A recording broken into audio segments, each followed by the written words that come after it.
Bonjour à tous, aujourd'hui on va faire des brochettes de poulet.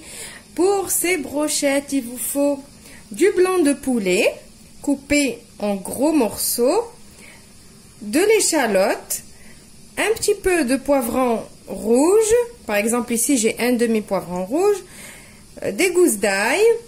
Pour les épices, il vous faut du sel, du poivre, du curcuma, du gingembre. Alors le gingembre c'est vraiment indispensable quand vous utilisez le poulet. Le poulet, il adore le gingembre il adore le poulet. Du cumin, du paprika. Pour les herbes aromatiques, de l'origan. Mon petit mélange d'assaisonnement pour salade, que je vous dis toujours. Et un petit peu de persil. J'en ai plus du persil frais, je vais utiliser celui-là. Et un petit peu d'huile. Comme le blanc de poulet, il n'est pas gras ni rien du tout, on a besoin d'un petit peu d'huile pour que ça donne un petit peu de matière grasse. Vous allez voir qu'est-ce que je vais faire avec ce poulet. Je vais commencer par prendre le bol de mon blender. Je vais mettre mon échalote, l'ail et le poivron.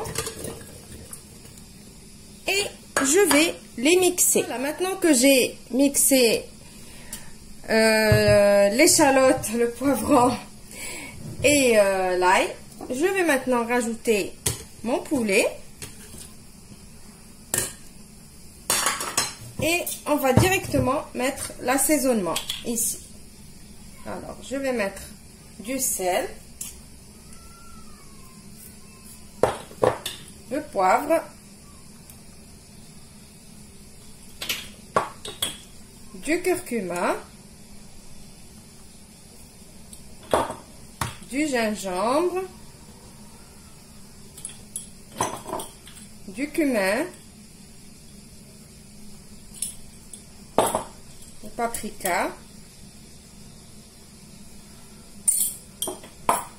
Maintenant, on va mettre mon fameux mélange pour salade.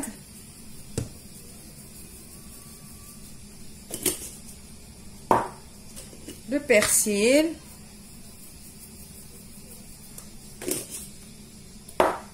Un peu d'origan. Alors, mon origan, il est encore fermé, désolé. Voilà. Et l'équivalent d'une cuillère à soupe d'huile. Là, je vais utiliser l'huile d'olive. Voilà.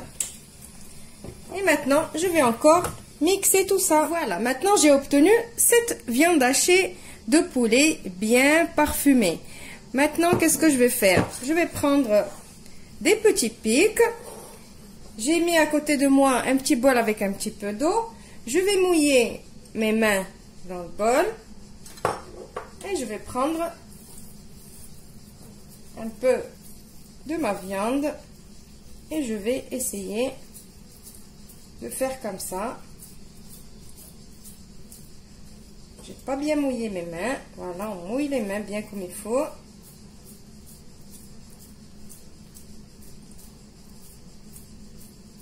Alors là, je suis trop généreuse. J'en ai mis beaucoup. Voilà, on fait comme ça. On pose dans une assiette. On refait la même chose jusqu'à ce qu'on n'a plus de viande. Avec cette viande hachée, vous pouvez l'utiliser aussi pour faire des burgers, par exemple, pour les enfants. Voilà, on doit mettre un peu moins, parce que l'autre, elle était pour quelqu'un de gourmand comme moi. Donc voilà, je fais comme ça, vous voyez. Donc je vais finir de confectionner toutes mes brochettes. Après, je vais les mettre un peu au frais parce qu'il faut qu'ils se tiennent. Il faut que ça durcisse un tout petit peu, pas durci, mais bon, il faut que la viande elle tienne un petit peu sur les pics. Et après, je vous retrouve pour la cuisson. Voilà, alors maintenant que mes brochettes, ils ont bien reposé au frais, je vais cuire mes brochettes dans mon appareil à panini. Vous pouvez très bien les faire cuire au four. Donc je vais prendre une petite goutte d'huile. Avec mon pinceau, je vais étaler l'huile. Alors, je fais ça juste pour que ça ne colle pas. Voilà. Et je vais commencer à poser mes brochettes.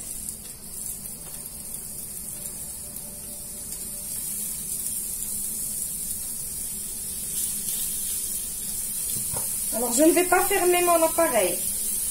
En tout cas, pas maintenant. Parce que je ne veux pas que ça s'aplatisse.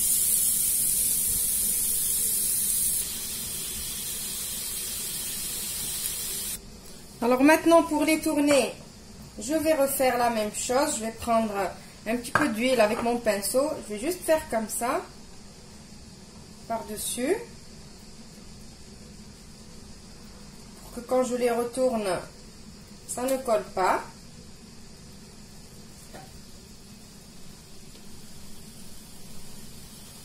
Voilà, maintenant je commence à les retourner.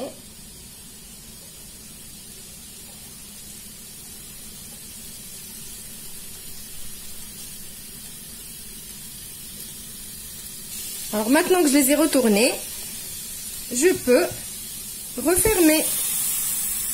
Mais je ne vais pas appuyer dessus, je vais juste faire comme ça et les laisser cuire. Voilà, ma recette d'aujourd'hui, elle est finie.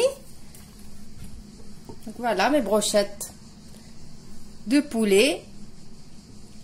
Je les ai accompagnées avec des pommes de terre sautées. C'est des pommes de terre nouvelles, les petites pommes de terre grenaille que j'ai fait cuire à la vapeur et que j'ai fait revenir à la poêle avec un petit peu de beurre et du persil et du sel et du poivre. Avec de la tomate chaude aussi. Mes tomates, je les ai coupées aussi et j'ai mis dans ma poêle un petit peu d'huile d'olive, du sel, du poivre, de l'ail, un petit peu de paprika et du persil et de la coriandre hachée, et je les ai fait revenir aussi. Si vous voulez que je vous fasse une vidéo sur mes tomates, malgré que c'est très facile à faire, dites-le moi en commentaire. Et voilà mes brochettes aussi. Donc c'est une autre façon de manger les brochettes de poulet. Vous pouvez les utiliser pour faire des boulettes aussi, ou pour faire une bolognaise. Ça change un petit peu de la viande rouge, sachant que la viande rouge c'est pas trop bon pour la santé d'en manger souvent. Et voilà les brochettes, je vais vous montrer. Allez, on va faire à la main. Hop. Voilà. Donc j'espère que la recette d'aujourd'hui, elle vous a plu. Vous allez l'essayer. Je vous retrouve dans une nouvelle vidéo prochainement. Au revoir et merci.